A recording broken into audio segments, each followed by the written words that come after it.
our next speaker. So I'm delighted that for our next session, we have Samir Khanna, who will be talking to us about how to write a methods and a results section. This is, of course, one of the very important aspects of the research process. It's the meat of the research paper. And Samir will be walking us through how we go about tackling this. So without further ado, take it away, Samir.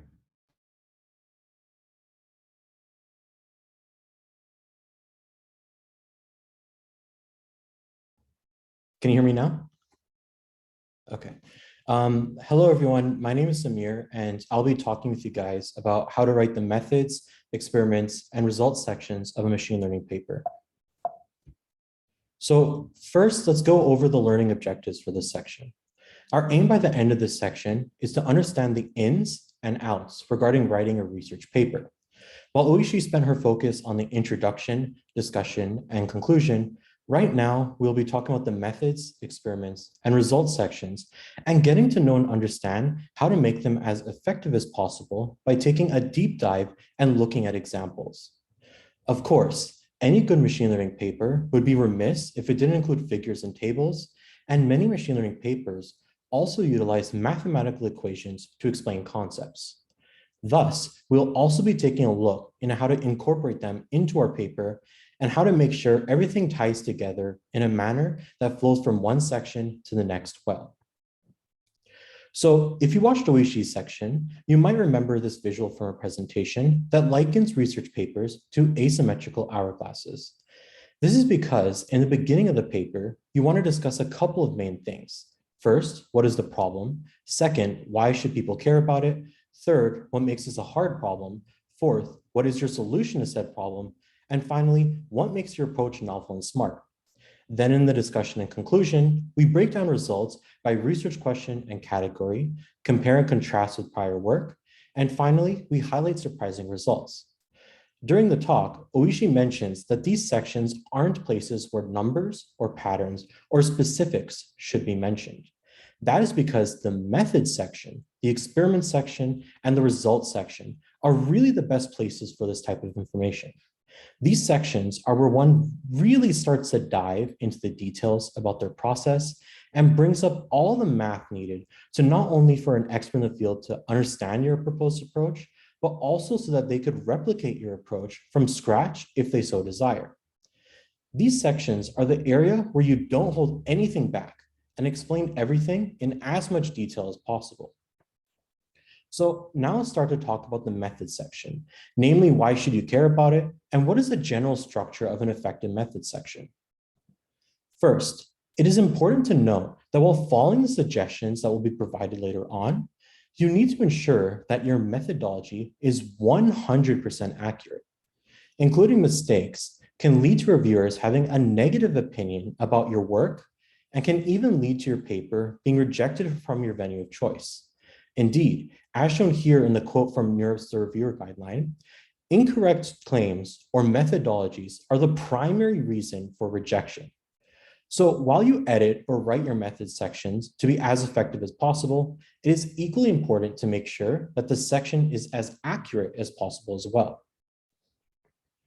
So as Oishi mentioned during her talk, it is important for the beginning of paragraphs and the section to be a sort of summary of what to expect as you continue reading on. This is also true for the methods section of the paper. Here, you should spend one or two, or even a couple of lines providing your audience a general overview of your method of choice. It is important to note that right now, we want to focus on the big picture of the section. The nitty-gritty details can be discussed at a later time. So before I move on, we're going to be talking about Key et al.'s paper on speech and motion recognition. So I'll give everyone a couple of moments to read through this text.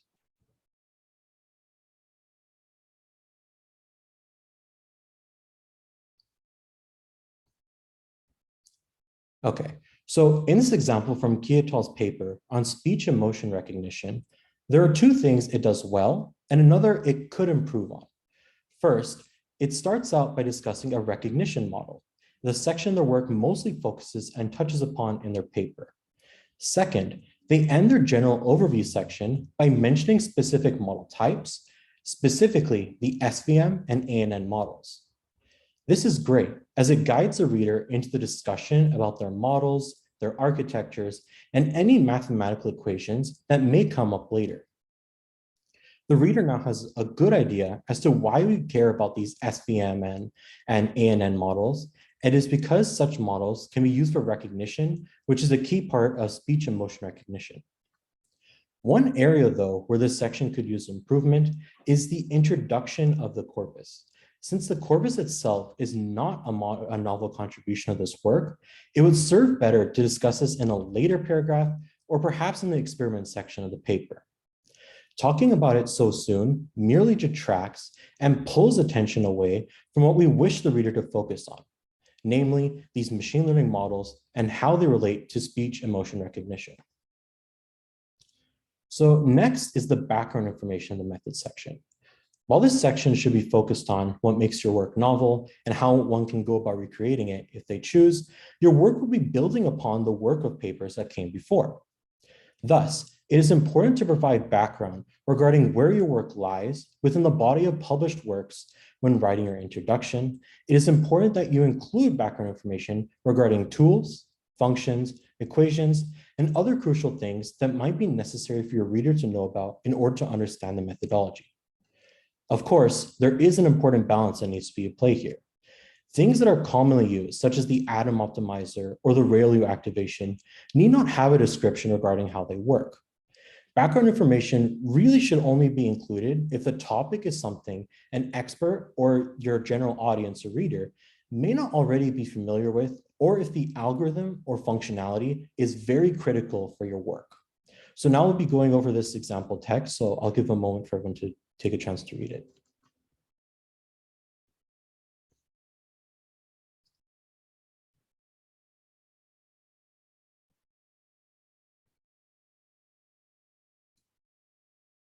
So in this example from Ki et al.'s paper on speech and motion recognition, we see two critical things that this paper does well.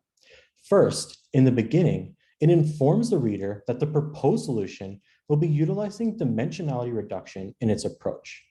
This is crucial to point out before delving into the background, as otherwise the reader will get lost as to why you're discussing the intricacies of a feature selection and extraction and what eigenvalues have to do with emotion recognition in the first place. Then the paper goes into a background into the subject, detailing two types of dimensionality reduction and providing the reader much needed contextual information that will be needed to understand their novel approach. So the next thing to worry about is precise details in your methods section. This is the next crucial element because, as I mentioned before, one of your objectives as an author is to provide enough information for an expert in your field to be able to recreate your work from scratch if they decide to do so. So we'll be going over this example from Convert, so I'll give everyone a moment to read through it.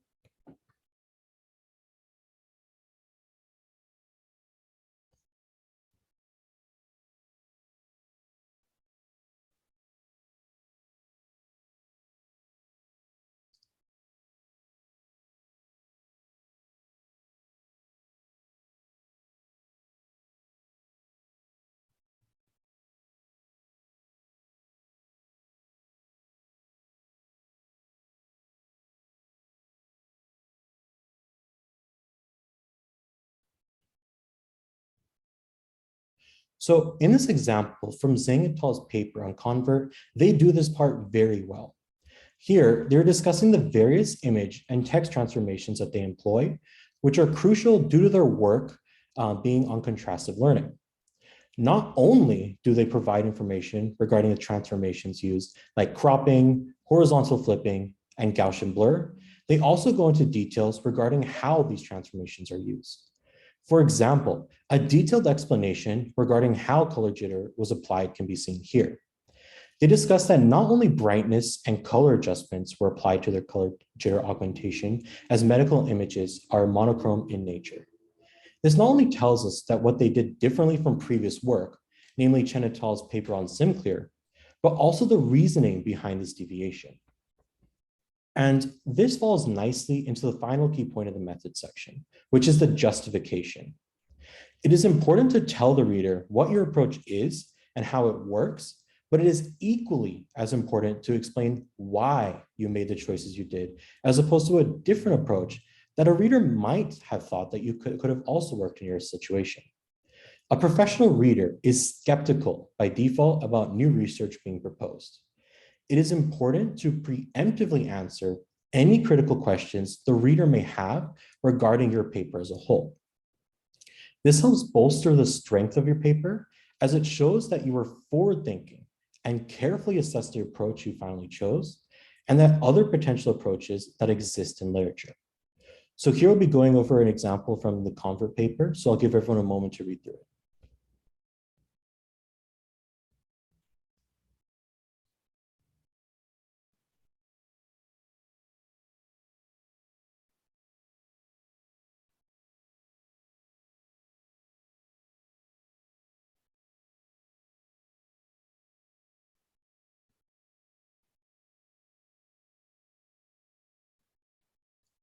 So we just saw, we see a great example of this in action within the Convert paper, but here's another one from Piatal's paper on speech and motion recognition. Here, they go over reasons why they chose PCA for their approach, which are shown here in bold. They mention that using PCA simplifies the original sample data, eliminates the correlation between the sample data, removes the interference of noise and excess features, and does not have parameter restrictions. They give 4 sound justifications here for the choice of using PCA for dimensionality reduction, and therefore it is very clear to the reader that they thought this through carefully, looked at different potential other things that they could have used, and chose PCA after a sound evaluation. So the next section we'll talk about is the experiment section. So while in the method section, you should focus on giving details regarding the methodology of your approach. Here, you should focus on providing the information an expert needs to properly evaluate the given approach at hand. So in the experiment section, there is typically one subsection per experiment to be discussed in the results.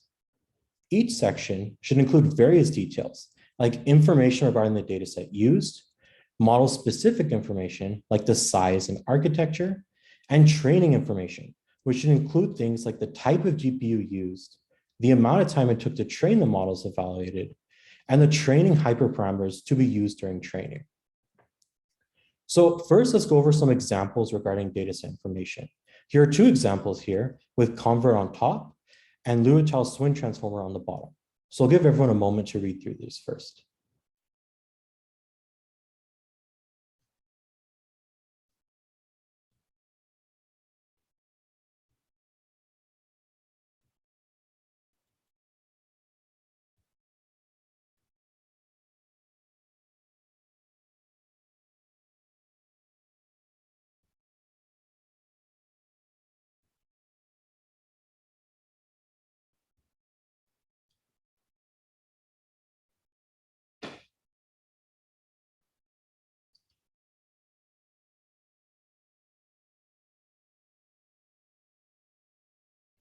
So first, let's go over some examples regarding dataset information. In the example from Zhang et al.'s paper on Convert, which is on top, they provide some great detail regarding the dataset. Not only do they inform the reader which version was used, in this case 2, they also tell the reader how many image text pairs exist after pre-processing, and also the average numbers of images and sentences per pair. In the bottom example from Liu et al.'s paper on the swing transformer, they follow a very similar approach, telling the reader which dataset they use, the number of training and validation images, and also the number of classes. Both examples do a great job telling the reader not only what dataset was used, but also providing information that allows the reader to get a sense of the scale for the data the model is working with. It is more interesting to discuss where they differ though. In the Convert paper, they go into further detail about the dataset, discussing that it is a collection of chest radiograph images paired with texture reports, while also talking about its status as a standard resource for such studies. The swing transformer paper, on the other hand, forgoes discussing such information altogether. This makes sense, as the ImageNet 1K dataset is a very popular dataset that is commonly used for evaluating such image classification models. In comparison, Mimic CXR is not nearly as well known. As Convert is a medical AI paper, it is possible that readers can include people from the machine learning community or the medical community that are not as well versed in the fusion of the two, that is medical AI and the relevant data sets. Therefore, this is a clear example of how it is important to try to tailor your writing to fit the potential audience that your paper may have. So next, we'll take a look at how the Convert paper handles model specifics. I'll give everyone a moment to read through this.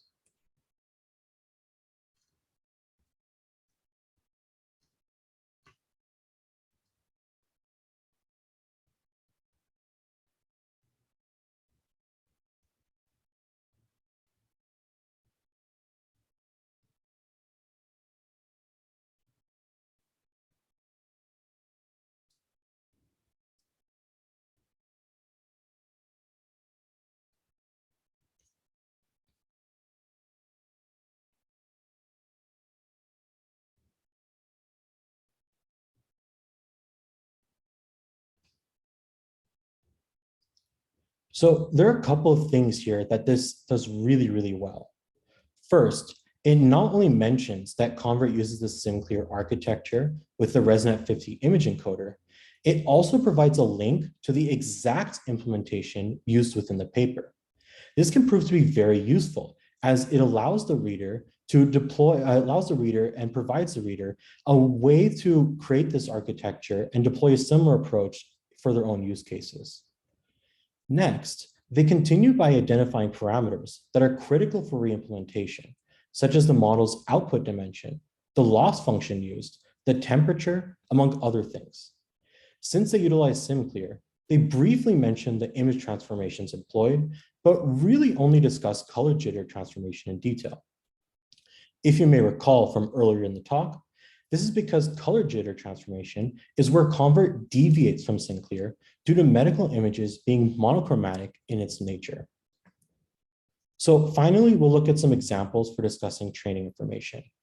So here the Convert paper is on top and the Swin Transformer paper is on the bottom. And I'll give everyone a couple of moments to read through these.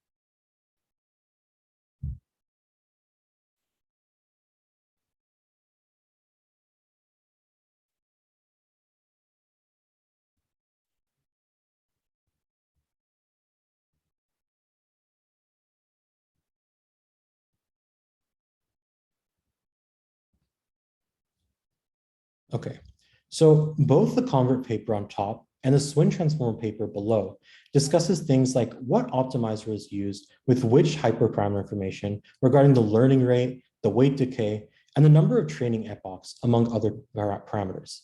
The Convert paper also includes details regarding training time and the GPU used, which is very beneficial as it helps give the reader an idea regarding how long training the model takes and the processing power that might be required in order to obtain the given results.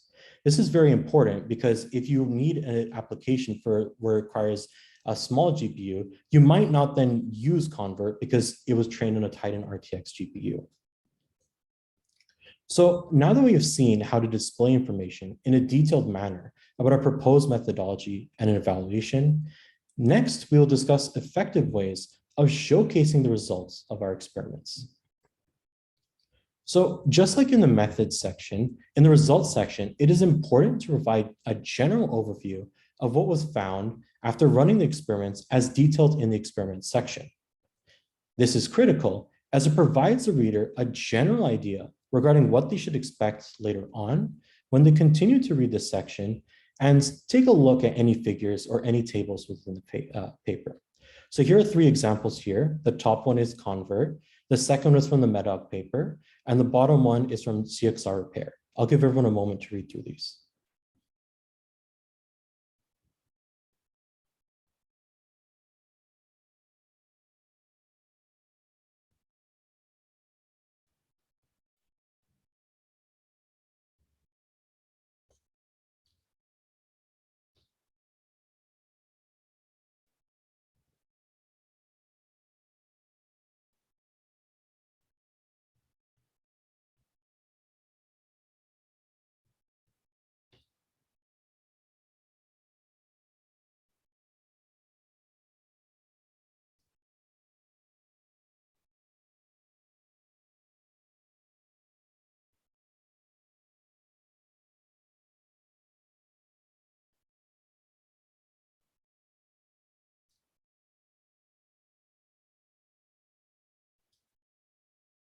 So here we see 3 examples from various papers regarding how they approach this.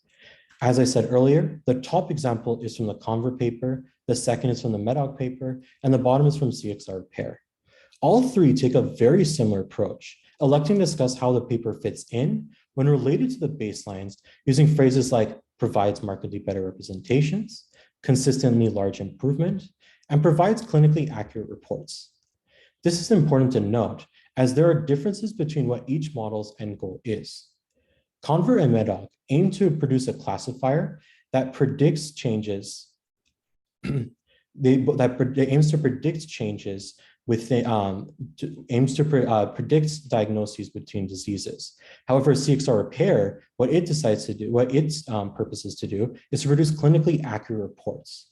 So it's very interesting that even though Conver and Medoc have very different approaches and functionalities from CXR repair, when you're looking at how the anatomy of the results section, the general overview, they're actually very similar to each other and use very similar phrasing in how they compare and evaluate baselines. So now, most of the time when discussing the results of a paper, you won't be reporting all the numbers within the text. This is because the results section is typically accompanied by figures and tables that help organize the data you need in an easy to read format. That means if you want to keep a certain flow through your paper, you want to invite the reader to view particular tables and figures at particular times. This is very important as the reader can view the data included in the table or figure and reference it as you continue to talk about the rest of the results. So as you can see here in all 3 examples, we see references to tables, such as in the first one in table 1A, in the second one, table 3 shows, and the bottom one in table 1. However, notice that it flows throughout the rest of the text here. So it is very clear to the reader when they should continue reading the results and when they should be referencing the table, because the rest of the results section will be discussing a little bit about it and highlighting key results. A very good example of this is the middle example, where you see that it talks about the AUC values and on how they evaluate on different patients and different study strategies. So next thing is the baseline comparison. The baseline comparison portion of the results section can be one of the most important parts of a paper. Here, we aim to compare the results obtained with baselines from other similar studies. Without this comparison, the reader will not have a good idea of how impressive your new approach is when we compare it to potential alternatives. Using the same papers organized in the same manner as before, we can see some examples of how this is done. So I'll give everyone a moment to read through these.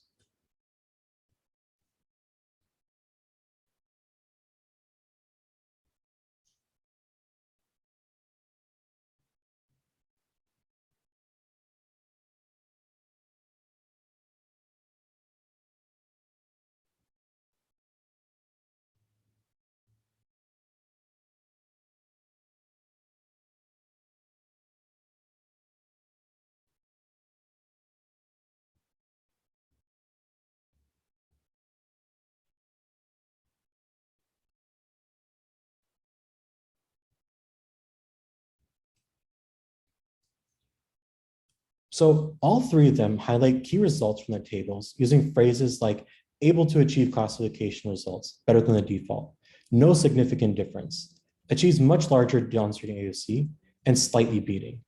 Each such phrase is followed by supporting evidence, namely a comparison of the model to the baselines using the evaluation metric of choice. This guides the reader as a reference to figures or tables and helps tell the reader what sorts of conclusions they should be making as they peer through the published data. Note, however, we do not actually analyze these results in the results section. We simply report the results and highlight key observations from the results in the results section. The analysis and observations to be gleaned from these results should be lying in the discussions and the conclusion sections. Now, we mentioned throughout our results section that figures and tables are immensely important. They serve to organize all the data from the various experiments in an easily readable manner that readers can reference while you highlight the key results within the text of the section. So therefore, it is important to give some key observations as to what you should do and what you should not do when making figures and tables. So the first thing is that consistency is key. When reporting results, it is important to make sure that a reader is not confused as to the layout of the table or figure as they peer through the data. This means that formatting should remain as consistent as possible. Results should be reported with the same number of significant figures throughout, and the same unit of measurement should be used throughout a column. So here in this example below, we see an example of a table with a couple of issues that hurt its effectiveness. I'll let you look through the table for a little bit and see if you can point them out yourself.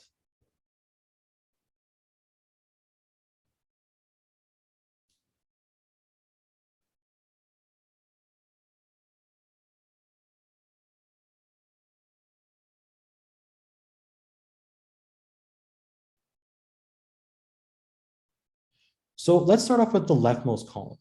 The D parameter, which represents the polynomial type, say 2, 3, or 4, is spaced such that in between the poly and the accuracy percentages being reported in the column to its right.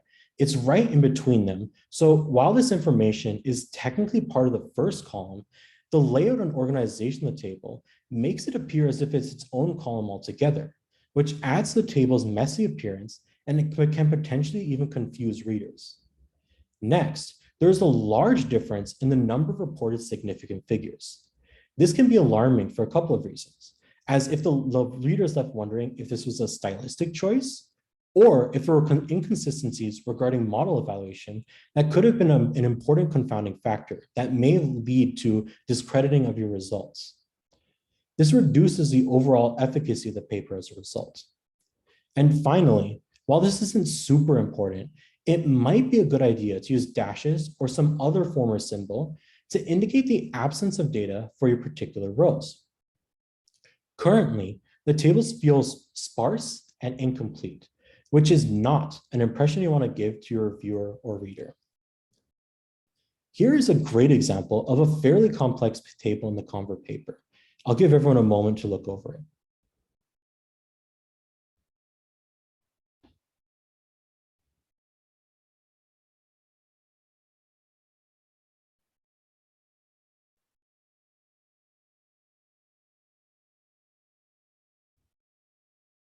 So there is additional organization in this table shown by the rows, where methods being evaluated are organized by type, making it much easier for the reader to compare similar methods to each other.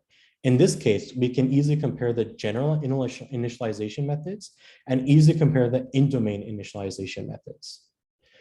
Additionally, experiments, which are here are shown as 1%, 10%, and all, are neatly organized with the ordering consistent across every dataset evaluation metric pair.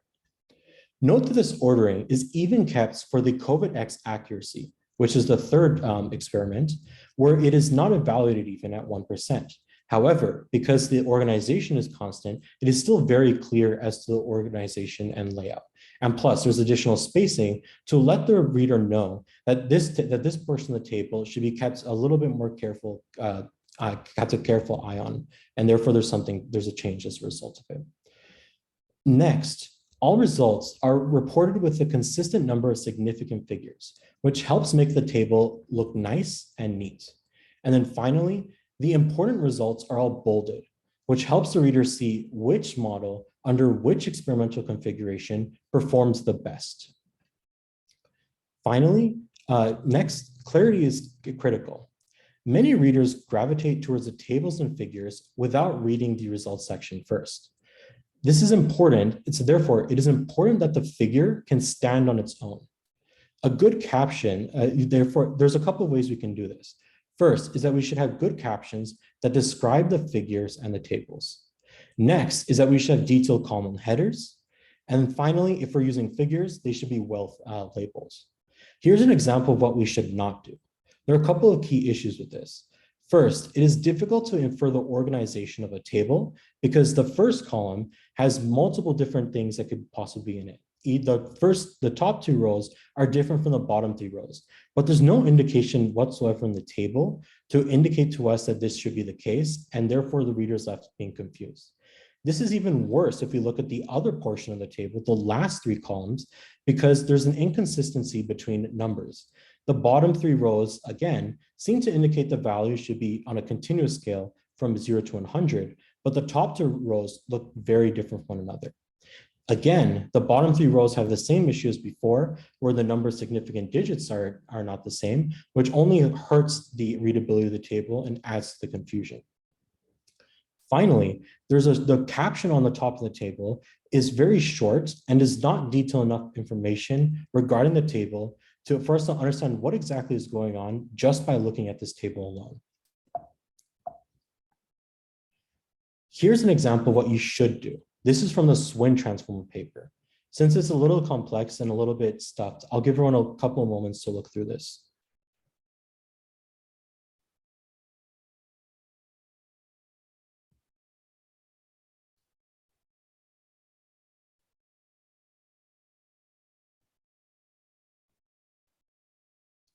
The first thing we should mention is that the column headers clearly detail the column type and the units used, and it is the same and uniform throughout the different sections of the table. So on the left-hand side, we see the methods being evaluated, and if you look at the throughput, because throughput doesn't have a common unit specified, it also identifies the units of the values for this information. Next, if you look at the bottom where the caption is, the caption clearly details the purpose of this table. We're seeing that we're comparing the different backbones on ImageNet 1K, and it also gives a good description of the column type that is not immediately understood by the reader, which is throughput.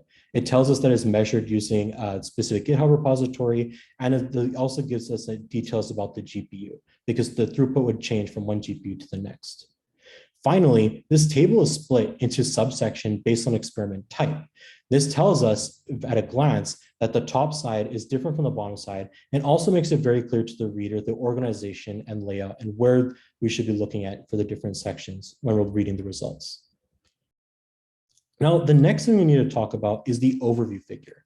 So far, we've been talking about the results section, but we also may have figures and tables in the method section as well. And in fact, of all the things that are in the paper and everything that we're talking about, the overview figure, which is basically a figure that describes the methodology of your report, is one of the most important things of the paper as a whole. Because having an overview figure allows the reader to understand the proposed method before they even read the paper. It is quite a common occurrence that before a reader even looks at the text of the paper, they'll read the overview figure first to see whether or not they are interested in the rest of the paper. Therefore, it is important to make sure that the structure and the clarity and it's visually appealing to the reader if you want to grab the reader's attention and hold it enough for them to read the rest of the paper. So here's an example from Convert, and it does this well in a couple of key ways. First, the blue and green shades add color to the image and help pop and grab attention of the reader. This is added on and supported by the graphics of the figure.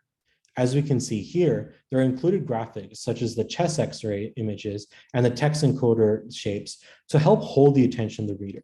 It's not all uniform shapes and just arrows and symbols. There's shapes involved and images involved that help grab the reader's attention. Next, the inputs are clearly detailed, but even if you haven't read the text and you don't know what X of V means or X of U means, they give actual examples of what the inputs look like. For X of V, they show a bunch of chest X-rays, and for X of U, they give examples of some reports. Next, looking to the bottom of the figure, it's a well-designed caption that tells us A, that this is an overview of the framework of Convert, B, it tells us the definition and reasoning behind blue and green shades and tells us there's actual reasoning and organizational layout behind it.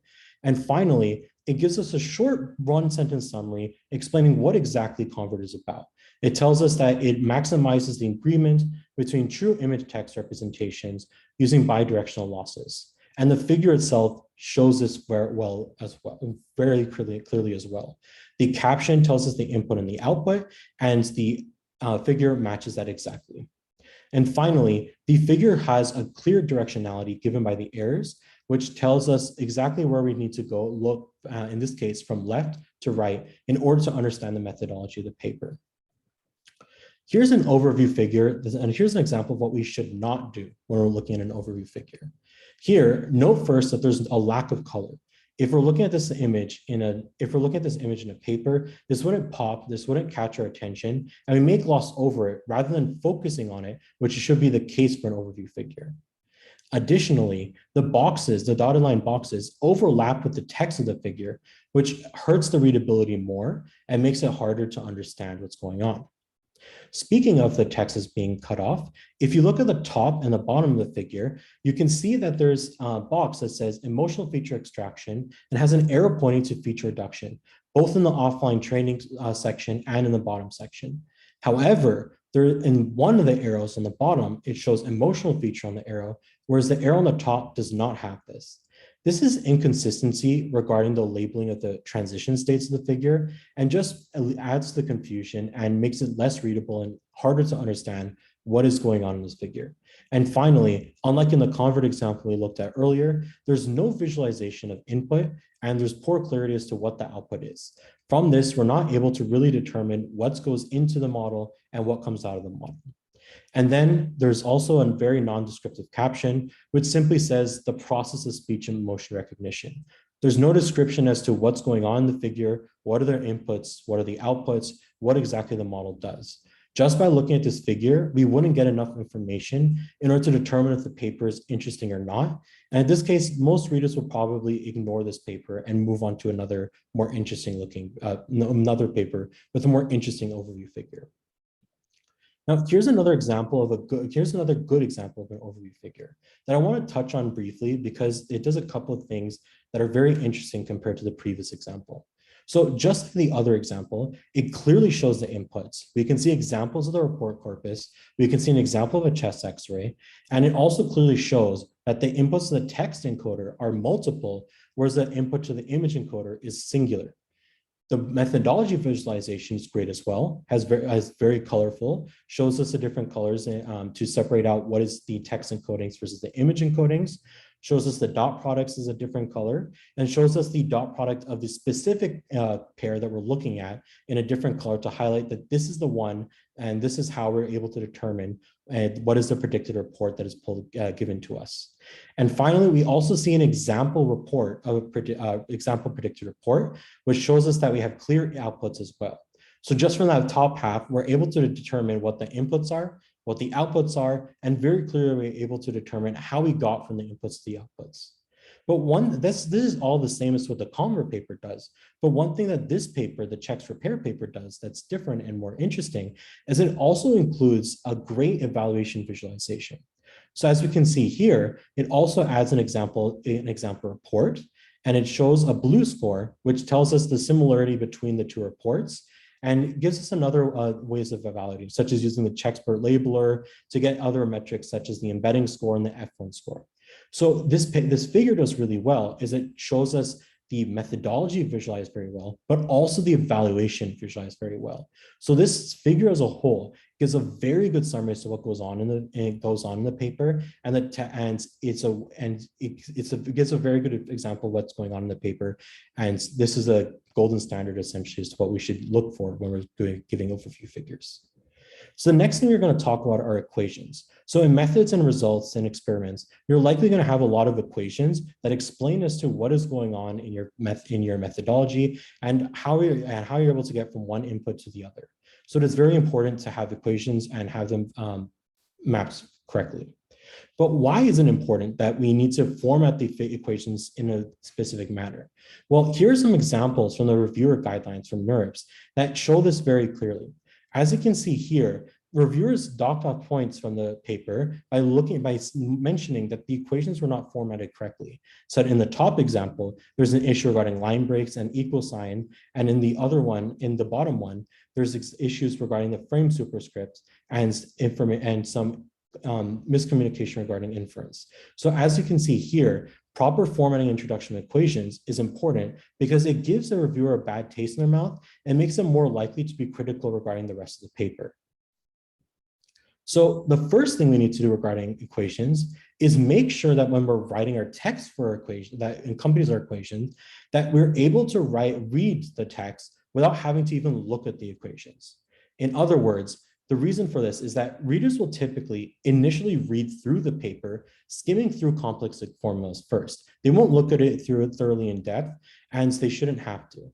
It is important that your paper reads fluidly without even looking at the equations altogether. So here are two good examples that go over this. The first one is from Liu et al., and the second one is from the Swin Transformer paper. So give everyone a couple of moments to look through these two examples.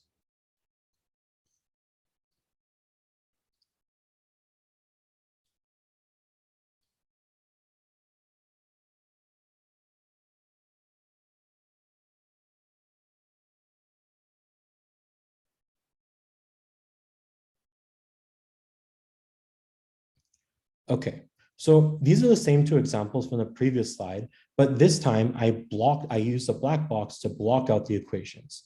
And the benefit and the interesting thing is that in both of these examples, you're still able to understand what the author's intention was by having the equations there. In the first one, the bolded text clearly tells us that we're looking to evaluate that the accuracy metric is used to calculate the proportion of true positives and true negatives in all evaluated cases. The mathematical equation is simply another way of looking at this, but it's not needed in order to understand what is going on. In the bottom example from the Swin Transformer paper, the point they're trying to come across is the different computational complexities of the MSA module. And the way that even though we don't see the equation, after the equation, we can see the point that they're trying to make, which is that the former approach is quadratic to the patch number HW, and the latter is linear when M is fixed. We can go back to look at the equations to verify for ourselves, but we don't need to see the equations in order to get the point that they're trying to make. In other words, for both of these approaches, even when we block out the formulas, the reader is still able to clearly understand what is happening. So we saw two examples of what you should do and what are good examples, but here's an example of what not to do. So this comes from the Palm paper, and I'll give you a couple of moments to look through it and try to guess as to what is going on.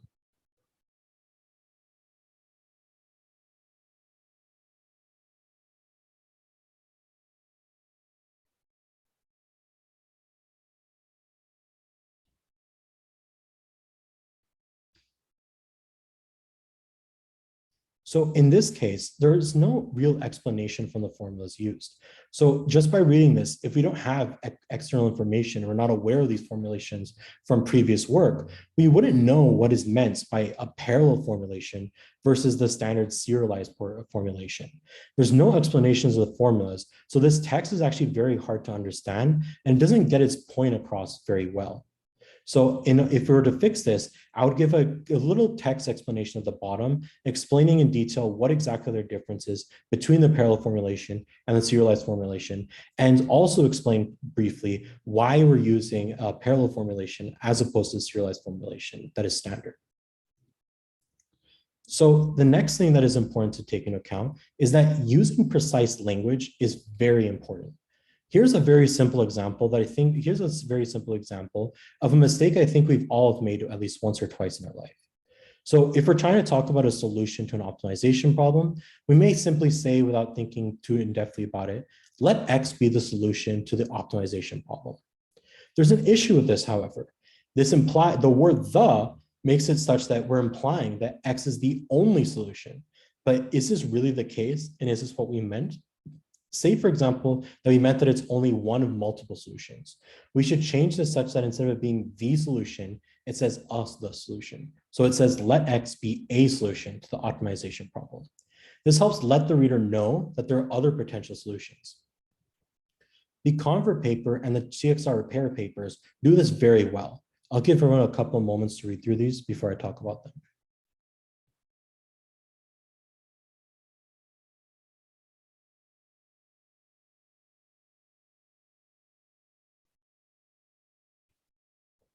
So if you look at the convert paper on top, it first mentions that we're looking at a mini batch of n input pairs. This is good because it implies that there are more than one possible mini batch, which makes sense because we have to evaluate multiple of them at a time during training. Next, it then says at the bottom, at the end of it, the ith pair. This makes sense because there's not more than one possible ith pair. The ith indicates that we're looking at a very specific particular pair. So the word the there is very important. On the bottom example, which is from CXR repair, we can see that it uses the word a corpus of reports. This is good as, again, there's more than one possible corpus of reports that can be used. So we should use a to tell the reader that it's only one of many. Then we're looking at an input of a checks X-ray X, which again indicates that there's more than one possible chest X-ray, which is the case from what we've seen earlier. We generate a predicted report P from the corpus R. That is because there's more than one possible predicted report that we can create, that we could have created from the model. And the corpus refers to the specific corpus that we referred to earlier. So even though there's more than one corpus that is possible, because in this case, we're referring to the specific corpus that we referred to earlier, which is some arbitrary corpus, we use the here instead of and. Now, the next thing to look at is punctuation. So when we're writing our method section, equations that are added should be written as part of sentences. This is such that even if the reader only takes a cursory glance at the equations, they still should get a general idea as to what is going on. So that when they go back in their second read through, they can focus on a little more. So therefore, the text should flow directly into the equation, therefore bringing the reader's eyes into it. If we don't add this punctuations, then the reader may ignore the formulas and therefore get a little confused as they keep reading on. So as a result, periods and commas should be used regardless of style. So in this example from the convit paper, as you can see here, I added boxes to show examples of punctuation that is used in the middle of the equations. So you can see an example of a colon, a comma, and a period here. So the next thing to talk about is having symbols at the start. So even though when you're reading it, this sounds kind of okay, you still should not have you should not have the symbols at the start, because when you're reading out loud, it sounds awkward and therefore it can dramatically hurt the readability of a sentence. So if you look at the first example, x to the power of n minus a has n distinct solutions. That doesn't really roll off your tongue and it makes it a little awkward to read. If you were to instead add the polynomial in front, it reads a lot better. The polynomial x to the power of n minus a has n distinct solutions. This is also very good because it also tells us what is the purpose of this polynomial we're looking at. Like, what is the purpose of looking at x to the n minus a? It tells us we're looking at a specific polynomial, and because it's to the power of n, it has n distinct solutions. So putting solutions at the start of a sentence can dramatically hurt the readability of the given sentence. The same thing can be said, a similar thing can be said by having symbols of different formulas together without separation. So if you were to read this example here, the sequences x1, x2 to xn, y1, y2 to ym are both valid. If you're reading through it and not being very attentive, you won't realize that these are two different sequences we're looking at here because there's no separation here. The reader has to be paying very careful attention in order to identify the spacing there. Instead, the reader shouldn't have to pay such careful attention, and instead you should just be clear. So in this example, we're adding the word and makes it much clearer to the reader. They're talking about two different sequences altogether. So the sequences x1, x2, and xn and y1, y2, and ym are both valid, reads much better. And the reason for this is that not putting separating words makes it hard to see when one formula begins and when the other ends. Next, we're going to be looking at parentheses and braces and the like. So when we're talking about equations, many times we have very long equations or equations that have fractions in them. So if you look at the examples if you look at the example on the left, from the convert paper, this is a fairly long equation. And if you look at the example on the right, which comes from Boyd's LaTeX style guide, it's an example that has a fraction in it. So it's very hard to determine if the latter halves of the equations are still within the parentheses or not, unless you start actually counting out parentheses. But if you're to add the left and right, the parentheses become more prominent, and it becomes instantly easily identifiable that these parentheses that the information within the parentheses are meant to be within the parentheses. So using left and right when wrapping taller expressions, such that parentheses, curly braces, and brackets are the correct height, helps improve readability quite a bit. So regarding equation notation, we shouldn't use the same notation to describe two different things. So here's an example of this. Do not use notation 1, 2 through 10 to refer to a list, and then later on in your paper, use n equals to 1, 2 through 10 for iteration. It won't be clear to the reader what you mean by these two when you use the same notation for the same thing. Because in one case, we're referring to a list, whereas in the other, we're referring to iteration, but the reader won't be able to realize the difference. Additionally, likewise, it is important to be consistent about notation for the same thing mentioned in two places. So here's an example of this. If we're doing, again, iteration, do not use n between 0 and 1 in one location, and then n equals to 1, 2 through 10 in another location. To combine these two together, if we're talking about one specific thing, such as iteration, the notation should be consistent across iteration. But if we're talking about the definition of a list, the notation should be different from the notation for iteration, but it should be consistent among all the definitions of lists in the paper. So the next thing we're going to talk about is defining variables close to their introduction. So a good rule is to define a variable immediately or within the same paragraph of its introduction. And not doing so can lead to confusion. So we're going to look at an example of where this can go awry in the Palm paper. So I'll give everyone a couple of moments to read through this.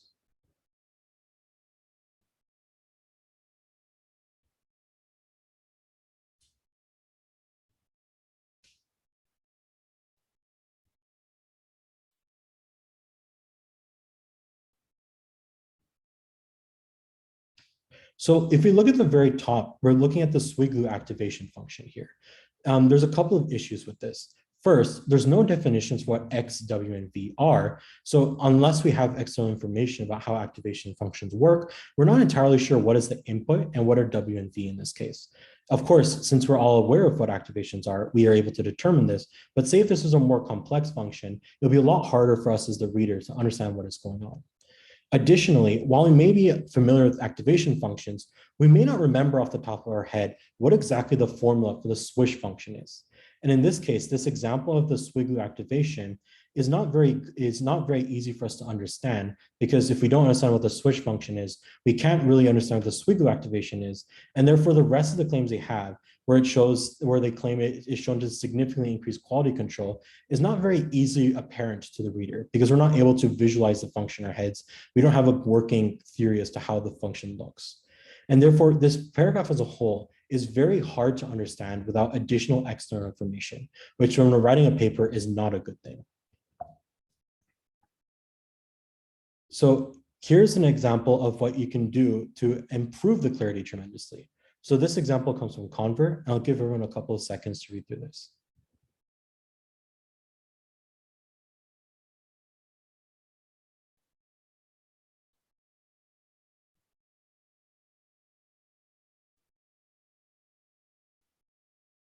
So here, all the variables and functions are defined properly.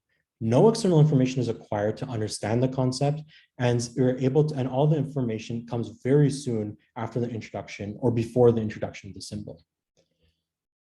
The next thing to talk about are functions. So a symbol like f refers to a function, while f of x refers to a function evaluated at point x. Do not interchange them.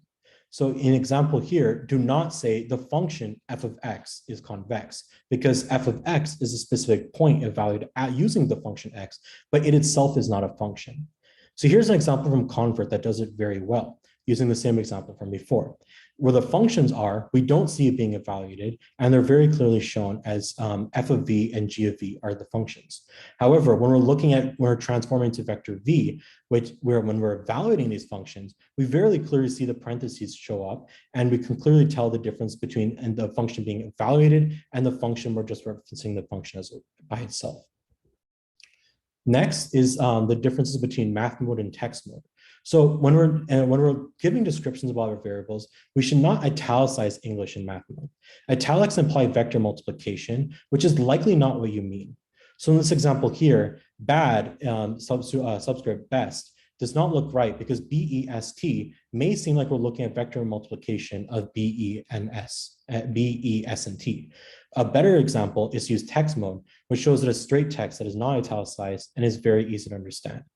Here's a very bad example of this, where because we italicize minimize, even though it's may be more apparent to us, the mathematical approach seems to indicate that it should be multiplying each letters together, which is not what we mean. Here's an example from a survey of optimization methods of a couple of different issues regarding equation notation. First, the loss function uses this regular L, whereas a mathcal would probably be preferred over here. Second, there's no usage of left and right for parentheses, which makes this section of the equation look untidy.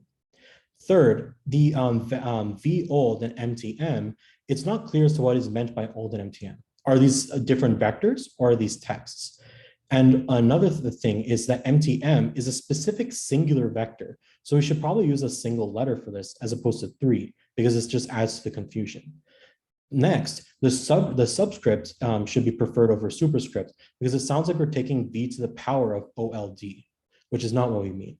So in the bottom, we see a better cleaned up version of this example, where the left and right makes it clear that the derivatives within parentheses, v old is a singular vector, and the momentum m is its own singular vector.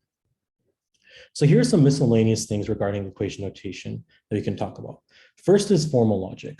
So don't use the symbols, and instead use corresponding words. So for all, exists, and implies. Minimize subscript overuse where you can. So for example, if we're defining a set as x is equal to x of 1, x of 2, x of n, this can be troublesome because if we want to define subsets of this set, we'll then need to use double subsets. Next, do not use variable overuse and minimize the number of variables you need when you can for improved readability. So for example, if we're looking at the text, let x be a compact subset of space y. If x is a continuous real valued function over x is a minimum over x, this is a little confusing. A better approach without any symbols whatsoever would simply be to say a continuous real valued function has a minimum over a compact set. So some final closing thoughts before I finish. So not all machine learning papers are created equal. Some papers combine experiments and the results sections. Others combine methods and experiment sections. And so it is important that when we're looking at a venue, to identify the format utilized by papers accepted in your chosen venue and follow their given structure. Here's a quick readability checklist of some important things we went over today that should help you when you're creating your next paper. So first, are figures and tables interpretable without reading the paper?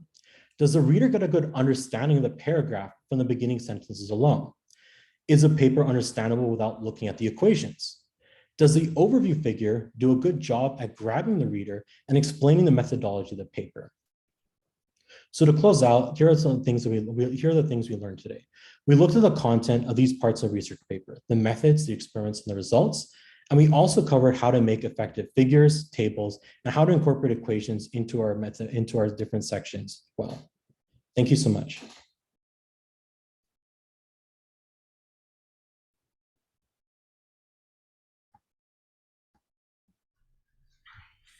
Thank you, Samir, for a really wonderful walkthrough of how to write a methods and results sections with such concrete examples of what's good and what's bad. Thank you so much. Thank you.